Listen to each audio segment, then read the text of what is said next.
Hello friends, you are very welcome to my channel. I am back here with my new video of class 10th physics, that is of electricity chapter. With my handwritten notes I will make this chapter so easy because in book it is given too long. तो मैं इस chapter को बहुत simplified form में आपको अब समझाने वाला हूँ। तो चलिए स्टार्ट करते हैं हम लोग अपने पहले टॉपिक से, जो कि बुक में दिया हुआ है इलेक्ट्रिक करंट और सर्किट। तो इलेक्ट्रिक करंट और सर्किट होता क्या है, पहले इसका हम लोग मतलब समझ लेते हैं। Rate of flow of electric charges जब फ्लो करते हैं तो उसको इलेक्ट्रिक करंट बोलते हैं। Rate of flow of electric charges, simple definition इसकी है, rate of flow of electric charges, और इसकी यूनिट एम्पियर्स है। और इसको रिप्रेजेंट, पहले फॉर्मूला पे जाते हैं हम लोग। इसको रिप्रेजेंट किया जाता है आई से, और इसका फॉर्मूला है I is equal to Q by T, मतलब electric current is equal to charge upon time. Q charge को रिप्रेजेंट करता है और टी टाइम को। तो electric current is equal to charge upon time. इसकी यूनिट एम्पियर्स होती है। एग्जाम में काफ़ी बार आ चुका है कि एम्पियर्स को डिफाइन करें। तो एम्पियर्स को हम लोग डिफाइन कर सकते हैं कि 1 ampere is equal to 1 coulomb by 1 second. अब इसको अगर वर्ड में हम लोग लिखें तो लिख सकते हैं कि when 1 coulomb of charge flows through a circuit in for 1 second it is called 1 ampere of current. तो इस तरीके से हम लोग इसको डिफाइन कर सकते हैं। ये 1 ampere equal to 1 coulomb by 1 second. Current का यूनिट एम्पियर होता है, चार्ज का यूनिट कूलम्स होता है, और टाइम का यूनिट सेकेंड, ये आप सबको पता हुआ है। और अब डिवाइस देखते हैं जिससे ये मेजर किया जाता है। एम मीटर है, device measured using ammeter, और इसका सिंबल यहाँ पे मैंने बना दिया है, ये देखते हैं ए, और यहाँ पर एम मीटर का प्लस बैटरी के प्लस से कनेक्टेड रहेगा, और एम मीटर का नेगेटिव साइड बैटरी के नेगेटिव टर्मिनल से कनेक्टेड रहेगा। और एम मीटर को हमेशा ही सीरीज़ कनेक्शन में प्लांट करते हैं। पैरेलल कनेक्शन में इसका यूज़ नहीं हो पाएगा, हमेशा सीरीज़ कनेक्शन में प्लान करेंगे। इसके बारे में आपको आगे बताऊंगा सीरीज़ और पैरेलल के बारे में, पर अब तक के लिए जान लीजिए कि एम मीटर को हमेशा ही सीरीज़ कनेक्शन में कनेक्ट करते हैं। तो नेक्स्ट टॉपिक जो बुक में दिया हुआ है वो है इलेक्ट्रिक पोटेंशियल और पोटेंशियल डिफरेंस। इलेक्ट्रिक पोटेंशियल, पहले इसका मतलब समझ लेते हैं कि electric potential and potential difference, work done to move a unit charge. जब कोई 1 यूनिट चार्ज के ऊपर वर्क किया जाता है, वर्क डन किया जाता है उसको मूव करने के लिए, तो इसे इलेक्ट्रिक पोटेंशियल कहते हैं। इसका फॉर्मूला से आप देख सकते हैं कि पहले इसको V से रिप्रेजेंट किया जाता है, वर्क डन को W से और चार्ज को Q से। तो V equals to W by Q, मतलब potential, electric potential is equal to work done upon charge. Volts को इसका यूनिट वोल्ट होता है, तो इसको भी डिफाइन करने को आ सकता है कि डिफाइन वोल्ट। तो आप बता सकते हैं कि 1 volt is equal to 1 joule upon 1 coulomb, मतलब जब when 1 joule of work is done to move 1 coulomb of charge and it is called 1 volt. Definition आपको इस फॉर्मूले से ही आपको देखने को मिल रहा है, और आप खुद से इसको बिल्ड कर सकते हैं एग्ज़ाम टाइम में।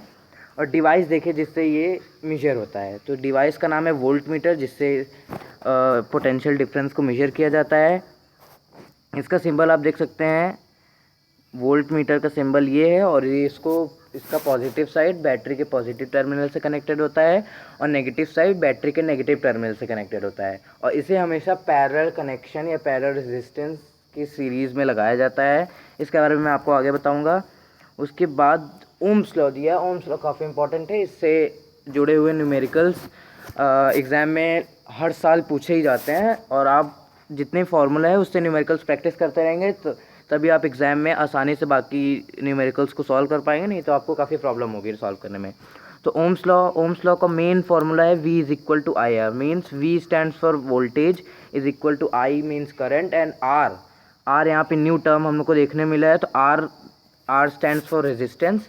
इसका डेफिनेशन हम देख सकते हैं कि property of a conductor to resist flow of charges.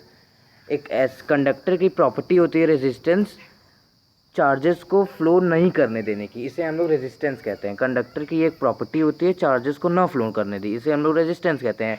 Resistance जितनी ज़्यादा होगी उतना चार्ज कम फ्लो करेगा, रेजिस्टेंस जितनी कम होगी उतना ज़्यादा चार्ज फ्लो करेगा। तो ओम्स लॉ में I जो है वो करंट को रिप्रेजेंट करता है, और I is inversely proportional to R। यहाँ पे इन्वर्सली प्रोपोर्शनल टू R, अगर I ज़्यादा होगा तो R कम होगा, अगर I कम होगा तो R ज़्यादा होगा। इलेक्ट्रिक करंट अगर ज़्यादा होगा तो रेजिस्टेंस कम होगा, और इलेक्ट्रिक करंट अगर कम होगा तो रेजिस्टेंस ज़्यादा होगा, इनवर्सली प्रोपोर्शनल का ये मतलब है। अब इसका यूनिट देख लेते हैं, इसका यूनिट है ओम, क्योंकि एक साइंटिस्ट थे उनका भी लास्ट नेम ओम था, इसलिए इस उनको रिस्पेक्ट देने के लिए, ऑनर करने के लिए हम लोगों ने इसका यूनिट साइंटिस्ट ने ओम रख दिया है। तो एक और पॉइंट मैं आपको बताना चाहूँगा, a component used to regulate current without changing the voltage source is called variable resistance. एक कंपोनेंट जिससे करंट को रेगुलेट किया जाता है बिना वोल्टेज को चेंज किए, उसको वेरिएबल रेजिस्टेंस कहते हैं। इसका एग्जांपल रियोस्टैट है। रियोस्टैट को हम लोग सर्किट में यूज़ करते हैं क्योंकि वो करंट को रेगुलेट करता है बिना वोल्टेज को चेंज किए हुए। तो इसका सिंबल आप देख सकते हैं, रियोस्टैट RH। इसका सिंबल भी देख सकते हैं, रेजिस्टेंस को कट कर रहा है। और भी इसका एक सिंबल है, इसको हम लास्ट में डिस्कस करेंगे। A conductor having some appreciable resistance is called a resistor. एक कंडक्टर जिसके पास ज़्यादा रेजिस्टेंस हो उसको हम लोग एक रेजिस्टर कह सकते हैं। रेजिस्टर का काम होता है कि वो रेजिस्टर या फिर करंट को फ्लो करने दे या ना करने दे, इससे हम लोग उसको जान सकते हैं। तो अब हम लोग देखते हैं कि ऐसा रेजिस्टर जिसका रेजिस्टेंस कम हो तो वो एक कंडक्टर कहलाता है, और ऐसा रेजिस्टर जिसका कंडक्टर रेजिस्टेंस ज़्यादा हो तो उसे इंसुलेटर हम कहते हैं। तो इंसुलेटर्स का रेजिस्टेंस ज़्यादा होता है, इसीलिए वो करंट को ज़्यादा फ्लो करने में मदद करते हैं, और कंडक्टर्स का रेजिस्टेंस कम होता है इसलिए वो करंट को ज़्यादा फ्लो करते हैं। इंसुलेटर्स का रेजिस्टेंस ज़्यादा होता है इसलिए वो करंट को कम फ्लो करने देते हैं। तो जितना कम रेजिस्टेंस होगा उतना ज़्यादा करंट फ्लो करेगा। तो यहाँ पे हम लोगों ने बेसिक चीज़ें तो जान ही ली हैं। अब नेक्स्ट देखते हैं क्या है कि factors on which the resistance of a conductor depends.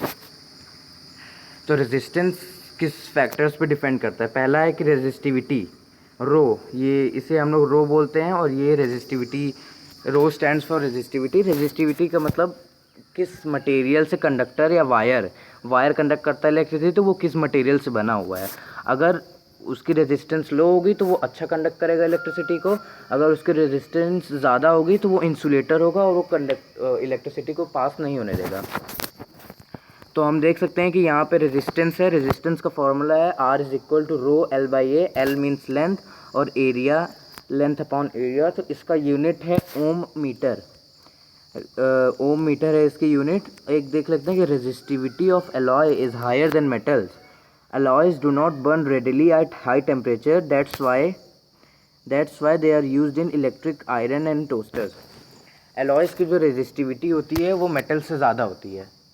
Metal से ज़्यादा होने का रेजिस्टिविटी का मतलब, क्योंकि उनका मटेरियल अच्छे से कंडक्ट करता है इलेक्ट्रिसिटी, इसलिए उनकी रेजिस्टिविटी ज़्यादा होगी, और इसीलिए वो बर्न नहीं करते हाई टेम्परेचर पे, और इसी कारण उनको इलेक्ट्रिक टोस्टर्स और आयरन में यूज़ किया जाता है।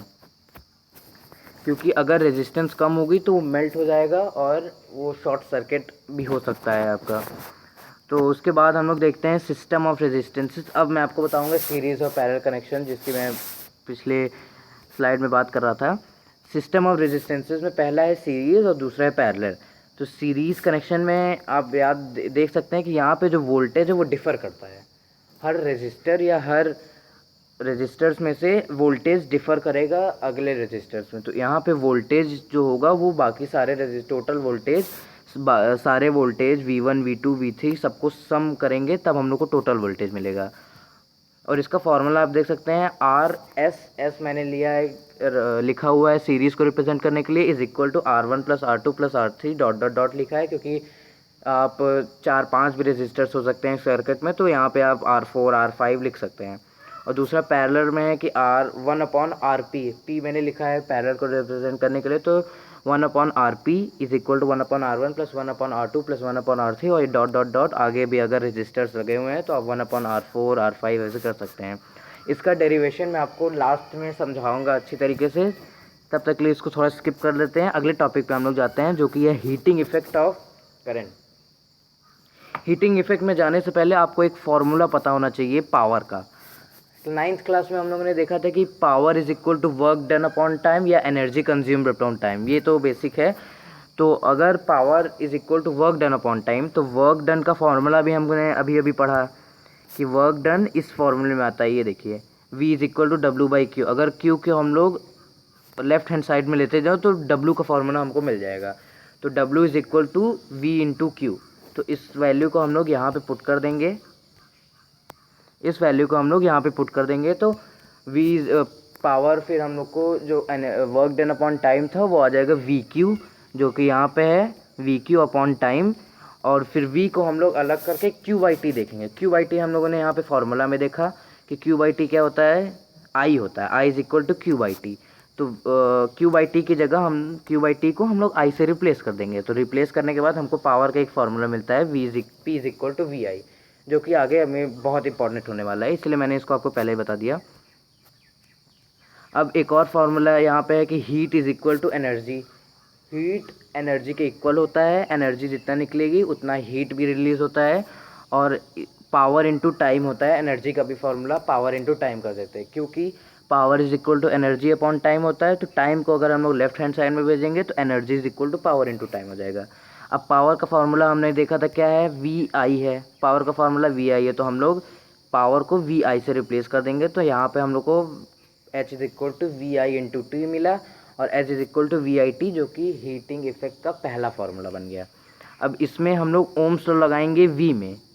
वी में ओम्स लॉ लगाने से हम लोग को एक नया फार्मूला मिलेगा, जो कि है वी की जगह अगर हम ओम्स लॉ लगा दें तो यहाँ पे I R, V is equal to I R होता है, और आई टी यहाँ पे पहले से ही था, तो यहाँ पे आई स्क्वायर आर टी हो गया। ये दूसरा फार्मूला हमको हीटिंग इफेक्ट का मिला, और इसे हम लोग जूल्स लॉ ऑफ हीटिंग भी कहते हैं। अब जूल्स लॉ ऑफ हीटिंग भी से हम फार्मूला को कहते हैं। अब फिर से हम लोग ओम्स लॉ लगाएंगे आई में, आई स्क्वायर में ओम्स लॉ लगाएंगे तो वी बाई आर बन जाएगा। तो V by R whole square, तो यहाँ पे V square upon R square into R बनेगा, आर से आर कैंसिल होगा, तो यहाँ पे बचा एक formula V square by R T. तो यहाँ पे हम लोग को तीन फार्मूला मिलते हैं पावर में, हीटिंग इफेक्ट में तीन फार्मूला मिलते हैं, और पावर में भी हमको ऐसे तीन फार्मूला मिलेंगे, अभी मैं आपको बताऊँगा। पर इसको देख लेते हैं कि एलॉयज़ का यूज़ कहाँ कहाँ किया जाता है। उसमें हीट को वर्क डन में होता है, हीट वर्क डन में चेंज हो जाता है।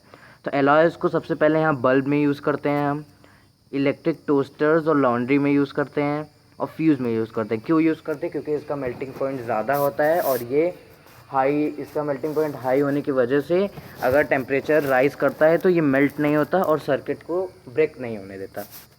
फ्यूज़ के बारे में भी हम आगे डिस्कस करेंगे, और बल्ब के बारे में भी डिस्कस करेंगे। तब तक आगे देखते हैं हम लोग क्या है कि पावर। अब पावर पे आ गए तो पावर का एक डेफिनेशन सिंपल है, rate of doing work. Rate of doing work, जैसे पावर का फार्मूला है वर्क डन अपॉन टाइम, तो इससे हम लोग डेफिनेशन बना सकते हैं रेट ऑफ डूइंग वर्क। एक और फार्मूला है कि एनर्जी कंज्यूम्ड अपॉन टाइम, तो एक और डेफिनेशन हम लिख सकते हैं कि कंजम्पशन ऑफ एनर्जी, ये भी एक डेफिनेशन हो गया। और एक और फार्मूला यहाँ पे है P is equal to I square R. ये मैंने बताया था कि पावर के तीन फार्मूले हैं, ये देख सकते हैं, P is equal to V I, ये हम लोग ने देखा, P is equal to V square pi R. यहाँ पे हीटिंग इफेक्ट के सारे फार्मूले से अगर हम लोग टी को रिमूव कर दें तो हम लोग को पावर के तीन फार्मूले मिल जाएंगे। टी को क्यों रिमूव करेंगे? क्योंकि पावर एनर्जी की इक्वल होता है, तो पावर एनर्जी की तो यहाँ पे रिमूव कर देंगे हम लोग, यहाँ एनर्जी की जो पावर की जगह फार्मूला ले लेंगे, तो वी आई हो जाएगा, तो यहाँ से फिर टी कैंसिल आउट हो जाएगा। तो हम लोग को तीन फार्मूले पावर के इससे मिल जाते हैं। तो इस फार्मूले P is equal to I square R, इसका डेफिनेशन आप देख सकते हैं कि इसकी पावर का डेफिनेशन आप इसको भी लिख सकते हैं कि rate at which electrical energy is dissipated. Dissipated का यहाँ पे मतलब है कि जिस रेट से इलेक्ट्रिकल एनर्जी पास होती है या फिर इलेक्ट्रिकल एनर्जी किसी कंडक्टर से रिलीज़ की जाती है, तो उसे dissipated, rate at which electrical energy dissipated. अब पावर की यूनिट देख सकते हैं हम लोग, पावर की यूनिट है वॉट। तो वॉट को हम लोग लिख सकते हैं watt is equal to 1 volt into 1 ampere. तो ये वॉट का डेफिनेशन भी हो सकता है, watt is the product of 1 volt and ampere, watt is the product of volt and ampere. और कमर्शियल यूनिट पावर के देख सकते हैं किलो वाट आवर। पहले आपको पता होना चाहिए कि किलो वाट में कितने वाट होते हैं, तो 1 किलो वाट में 1000 वाट होते हैं, और आवर में कितने सेकंड होते हैं 3600। इन दोनों को मल्टीप्लाई करने पे हम लोग को मिला 3.6 इंटू 10⁶ जूल्स, जो कि न्यूमेरिकल्स में काफ़ी यूज़ होगा। तो आपको न्यूमेरिकल्स लगातार सॉल्व करना है, क्योंकि अगर न्यूमेरिकल्स की प्रैक्टिस रहेगी तो आप एग्ज़ाम में आराम से बाकी सारे न्यूमेरिकल्स कर लेंगे। अगर आप न्यूमेरिकल्स की प्रैक्टिस नहीं करते हैं तो आपको काफ़ी प्रॉब्लम होगी, क्योंकि इस चैप्टर से न्यूमेरिकल्स काफ़ी आते हैं। कुछ क्वेश्चंस भी आते हैं जो कि मैंने यहाँ पे लिखे हुए हैं, देख सकते हैं कि हाउ मेटल कंडक्ट इलेक्ट्रिसिटी। ये कॉमन क्वेश्चन है कि मेटल्स कैसे कंडक्ट करते हैं इलेक्ट्रिसिटी को। तो इसका एक सिंप्लीफाइड आंसर है कि for any material to become good conductor of electricity they must possess free charge career.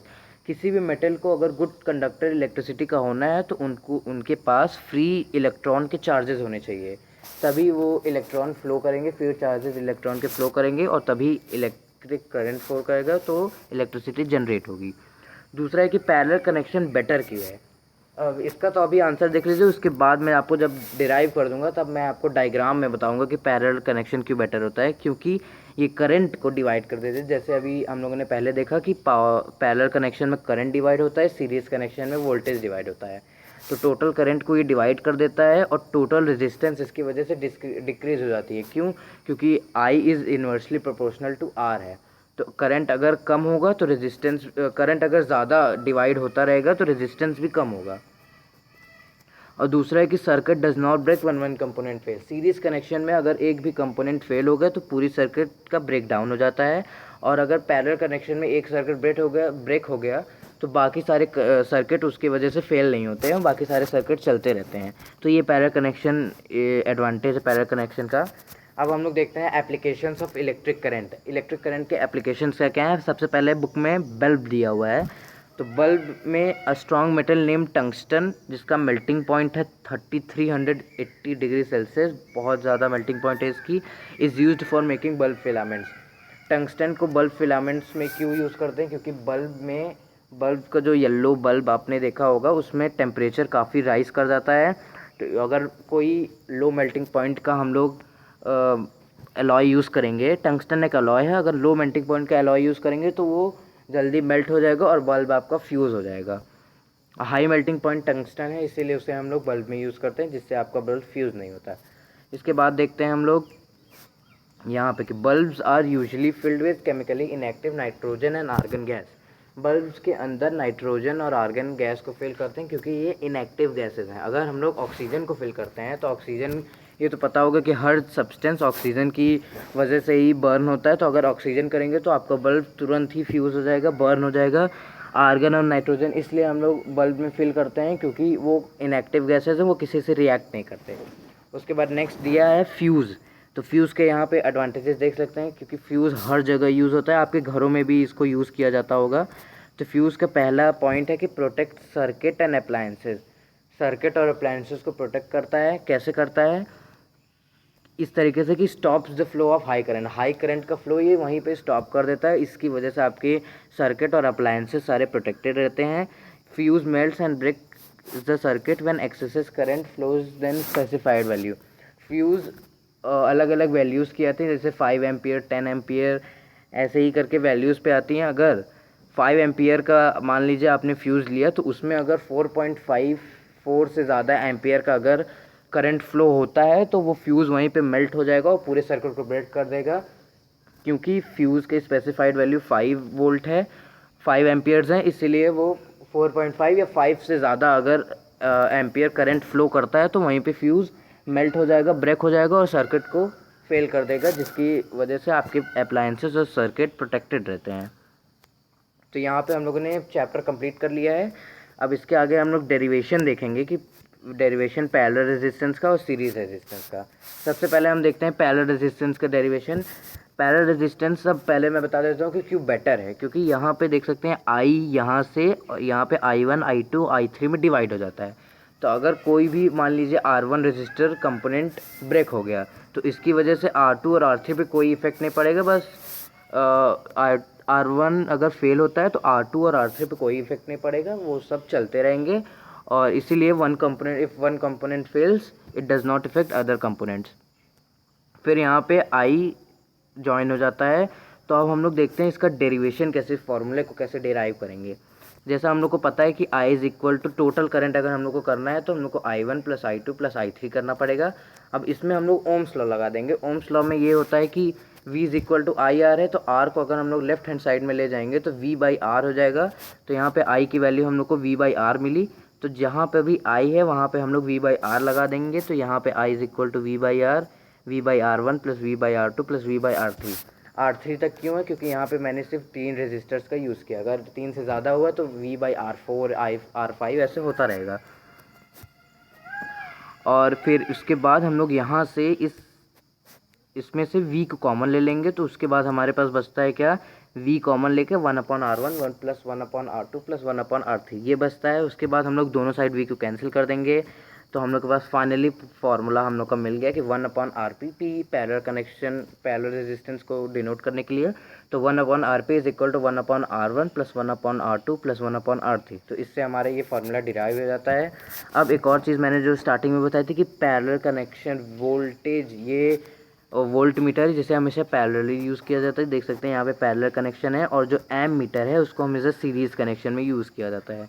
M metre को सीरीज़ कनेक्शन में यूज़ किया गया है और वोल्ट मीटर को पैरेलल कनेक्शन में। इसका वोल्ट मीटर का प्लस साइड बैटरी के प्लस टर्मिनल से यहाँ पे कनेक्टेड है, देख सकते हैं यहाँ पे फ्लो होते हुए तो यहाँ पे प्लस तक आ जाएगा, और इसका नेगेटिव साइड बैटरी के नेगेटिव टर्मिनल से कनेक्टेड है।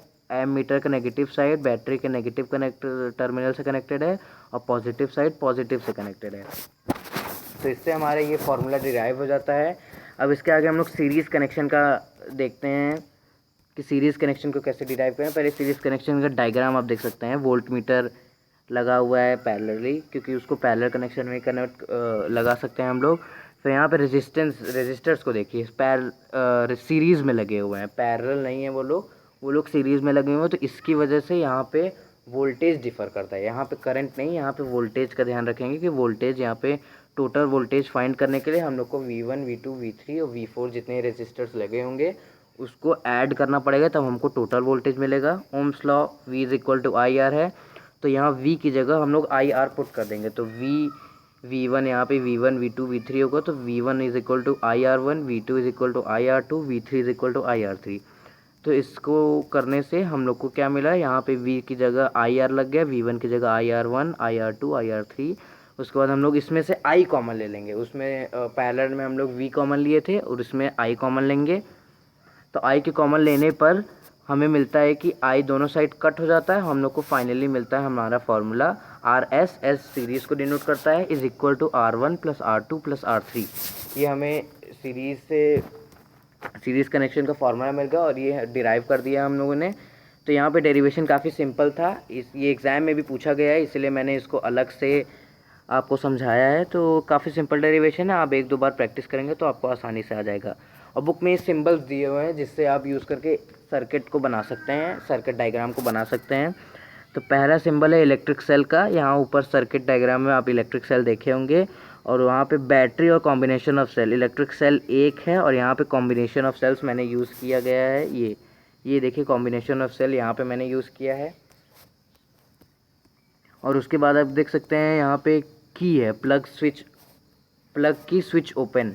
यहाँ पे स्विच ओपन का मतलब है कि वो ऑफ है, और यहाँ पे अगर क्लोज्ड हो गया की तो मतलब ये आपका सर्किट चल रहा है, अगर ओपन है तो मतलब सर्किट ऑफ हो गया है। और यहाँ पे जॉइंट वायर का देख सकते हैं, यहाँ wire crossing each other. Bulb का देख सकते हैं, काफ़ी इंपॉर्टेंट होता है। रजिस्टर का मैंने बनाया था ऊपर।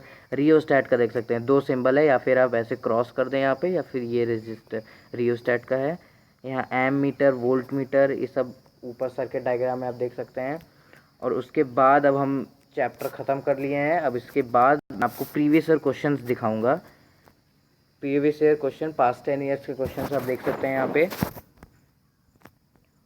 हर क्वेश्चन काफ़ी इंपॉर्टेंट है, इसको आपको ज़रूर आना चाहिए क्योंकि ये प्रीवियस ईयर क्वेश्चंस हैं और बोर्ड में काफ़ी प्रीवियस रिपीटेड क्वेश्चंस भी आज आते हैं, तो ये आपको देखना चाहिए। 16 क्वेश्चंस टोटल हैं यहाँ पे, और अगर आपको इनको सॉल्व करने में थोड़ी सी भी प्रॉब्लम हो रही है तो आप यहाँ पे सॉल्यूशंस को रेफ़र कर सकते हैं। फुल सॉल्यूशंस यहाँ पे मैंने ऐड कर दिया है। 16 क्वेश्चंस हैं और 16 क्वेश्चंस के सारे क्वेश्चंस के सॉल्यूशंस यहाँ पे ऐड हैं, देख सकते हैं आप यहाँ पे। ये देखिए यहाँ पे फार्मूला को भी डिराइव करने को आया है, जो हम लोगों ने अभी डिराइव किया यहाँ पे फार्मूला को भी डिराइव करने को आया है। तो इसीलिए आपको डेरिवेशन आना चाहिए क्योंकि ये काफ़ी इम्पोर्टेंट होता है। और इसी के साथ चैप्टर हम लोगों ने ख़त्म कर लिया है, फुल चैप्टर को ख़त्म कर लिया है। आप ज़रूर वीडियो को लाइक करें, शेयर करें और चैनल को सब्सक्राइब करते रहें क्योंकि ऐसे ही वीडियोस मैं आपके लिए लेके आऊँगा। और अगर आपको इस चैप्टर के नोट्स चाहिए तो आप डिस्क्रिप्शन में दिए हुए मेल पे आप मेल कर सकते हैं, वहाँ पे आपको 48 या 72 आवर्स में आपको पूरा PDF मैं प्रोवाइड कर दूँगा, मेल कर दूँगा, तो उससे आप आसानी से नॉलेज ले सकते हैं। तो thank you for watching, see you next time.